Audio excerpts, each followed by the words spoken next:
Assalamualaikum warahmatullahi wabarakatuh. Pada kesempatan kali ini saya akan mempresentasikan mengenai perkembangan emosi, sosial dan spiritual peserta didik. Yang pertama, pengertian emosi adalah perasaan yang ada dalam diri individu. Emosi dapat berupa perasaan senang atau tidak senang, perasaan baik atau buruk. Emosi juga didefinisikan sebagai berbagai perasaan yang kuat.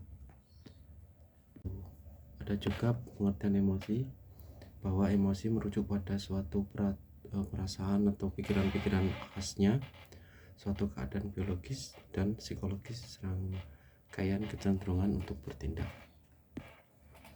Lalu kemudian ada fungsi emosi terhadap perkembangan anak, antara lain pertama merupakan bentuk komunikasi.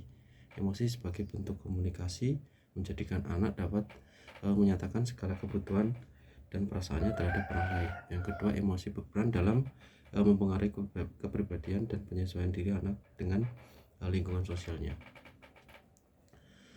Lalu sedangkan perkembangan sosial merupakan perolehan kemampuan berperilaku yang sesuai dengan tuntutan sosialnya. Ada pula perkembangan sosial adalah area yang mencakup perasaan dan mengacu pada perilaku dan respon individu terhadap hubungan mereka dengan individu lain. Untuk perkembangan itu sendiri dapat juga diartikan sebagai proses belajar untuk menyesuaikan diri terhadap norma-norma kelompok, moral dan tradisi, meleburkan diri menjadi satu kesatuan dan saling berkomunikasi dan bekerja sama. Adapun spiritual merupakan aspek yang lebih banyak melihat lubuk hati, riak getaran hati nurani dan sikap personal. Spiritual adalah cita rasa totalitas. Kemudian karakteristik perkembangan emosi, sosial dan spiritual peserta didik. Proses terjadinya emosi atau mekanisme emosi melalui 5 tahapan, yaitu pertama elicitors, yaitu adanya dorongan berupa situasi atau peristiwa. Lalu ada reseptor, yaitu aktivitas di pusat sistem saraf. Lalu yang ketiga state, yaitu perubahan spesifik yang terjadi dalam aspek fisiologi. Lalu ada expansion, yaitu terjadinya perubahan pada daerah yang diamati seperti pada wajah, tubuh, suara, atau tindakan yang terdorong oleh perubahan fisiologis. Lalu ada experience, yaitu persepsi dan interpretasi individu terhadap kondisi emosionalnya. Lalu mekanisme emosi dalam rumusan yang lebih ringkas, emosi adalah gabungan 5 komponen dan kemudian dibagi menjadi 3 variabel. 5 komponen itu ada elicitors tadi, receptors, state, expression, dan experience, yang kemudian dibagi menjadi 3 variabel, yaitu variabel yang pertama variabel stimulus. Rangsangan yang menimbulkan emosi disebut sebagai variabel stimulus. Lalu ada variabel organik, perubahan-perubahan fisiologis yang terjadi saat mengalami emosi. Lalu ada variabel respon, merupakan pola sambutan ekspresif atau atas terjadinya pengalaman emosi tersebut. Lalu ada proses pembentukan perkembangan sosial dimulai sejak bayi, dan itu merupakan fondasi yang terus berlanjut hingga usia lanjut gitu. Lalu sepanjang sejarah hidup manusia, setiap orang mengalami tahapan perkembangan dari bayi sampai lanjut usia. Nah, perkembangan sepanjang hayat tersebut diperhadapkan dengan 8 tahapan yang masing-masing mempunyai nilai kekuatan yang membentuk karakter positif atau sebaliknya. Berkembang sisi kelemahan sehingga karakter negatif yang mendominasi pertumbuhan seseorang. Lalu Erikson menyebut setiap tahapan tersebut sebagai krisis atau konflik yang mempunyai sifat sosial dan psikologis yang sangat berarti bagi keberlangsungan perkembangan di masa depan. Adapun tahapan perkembangannya sebagai berikut.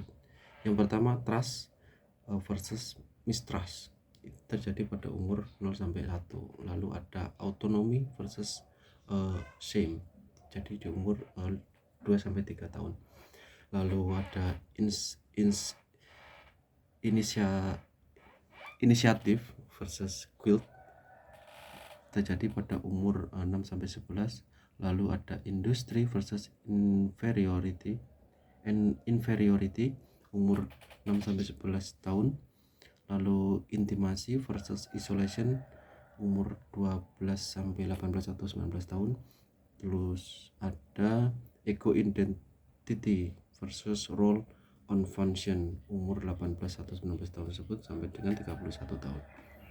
Lalu kemudian generation versus stagnation terjadi pada umur 31 sampai 60 tahun. Yang terakhir ego integrity versus putus asa. Adapun perkembangan spiritual keagamaan dibagi menjadi 3 tingkatan, yaitu pertama the fairy tale stage atau tingkat dongeng dimulai 3 sampai 6 tahun. Konsep ketuhanan dipengaruhi oleh fantasi dan emosi. Lalu berikutnya ada faktor yang mempengaruhi perkembangan emosi, sosial, dan spiritual peserta didik. Yang pertama, dari berbagai sumber dapat disimpulkan terdapat sejumlah faktor yang mempengaruhi perkembangan emosi anak, yakni yang pertama pengaruh kondisi individu sendiri atau pengaruh atau secara internal peserta didik tersebut. Lalu yang kedua ada konflik-konflik dalam proses perkembangannya, dan yang terakhir ada faktor lingkungan, faktor eksternal. Lalu faktor yang mempengaruhi perkembangan sosial,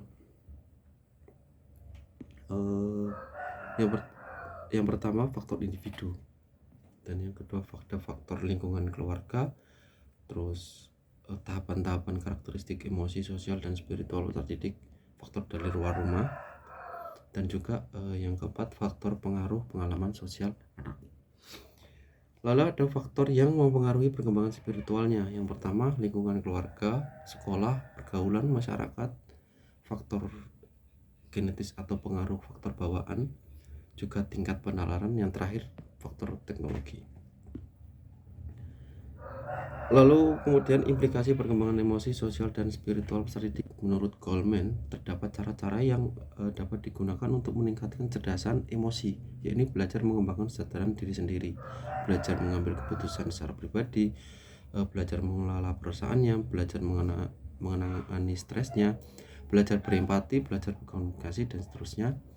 Karenanya diperlukan strategi yang untuk menangani perkembangan emosi peserta didik tersebut, yaitu yang pertama, guru dan orang tua tidak boleh membuat jarak sosial, tapi harus lebih dekat dengan peserta didik. Orang tua atau guru hendaknya mampu membangun kedekatan, bahkan menyatu dengan lingkungan anak tersebut, sehingga gerak, dinamika, dan berbagai ekspresi anak berada dalam wilayah jangkauan guru ataupun orang tua. Lalu yang kedua, guru dan juga orang tua harus terampil dalam mengobservasi berbagai karakter emosi dan perilaku sosial anak, terutama yang diekspresikan melalui tampilan fisik, mental, dan psikologisnya. Apalagi saat ini ekspresi emosi jarang bisa ditemukan pada peserta didik karena mereka terbiasa mengekspresikan emosi mereka berdasarkan simbol-simbol yang ada di smartphone. Lalu yang ketiga, guru dan orang tua harus memiliki kemampuan dan keterampilan dalam merekam, mencatat, dan membuat prediksi tentang perbuatan apa yang akan menyertai peserta didik. Untuk itu ada baiknya setiap observer, terutama guru, senantiasa menyimpan kertas kecil.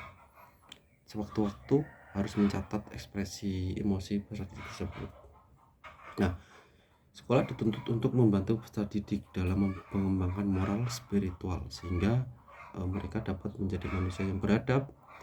Lalu peserta didik sebenarnya telah memiliki dasar-dasar kemampuan spiritual yang ia bawa sejak lahir. Nah, untuk itu guru diharapkan mampu memberikan ruang belajar yang sensitif terhadap perkembangan spiritual peserta didik tersebut dengan cara yang pertama, menjadikan pendidikan wahana kondusif bagi peserta didik untuk menghayati agamanya, tidak hanya bersifat teoritis, tetapi penghayatan yang benar-benar dikonstruksi dari pengalaman keberagaman. Lalu yang kedua ada membantu peserta didik mengembangkan rasa ketuhanan melalui pendekatan spiritual parenting, seperti memupuk hubungan sadar anak dengan Tuhan melalui doa setiap hari, menanyakan kepada anak sebagaimana Tuhan terlibat dalam aktivitasnya sehari-hari, memberikan kesadaran kepada anak bahwa Tuhan akan membimbing kita apabila kita meminta. Lalu menyuruh anak tersebut merenungkan bahwa Tuhan itu ada dalam jiwa mereka dengan cara menjelaskan bahwa mereka tidak dapat melihat diri mereka tumbuh atau mendengar darah mengalir, seperti itu. Lalu kemudian materi yang disampaikan guru dalam kelas adalah materi yang secara langsung dapat menyentuh permasalahan keagamaan yang dialami peserta didik.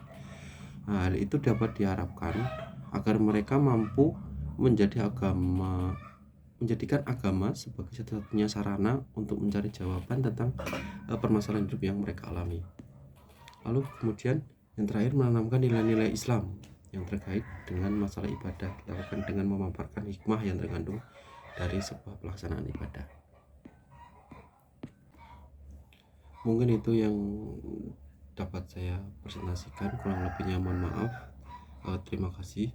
Wassalamualaikum warahmatullahi wabarakatuh.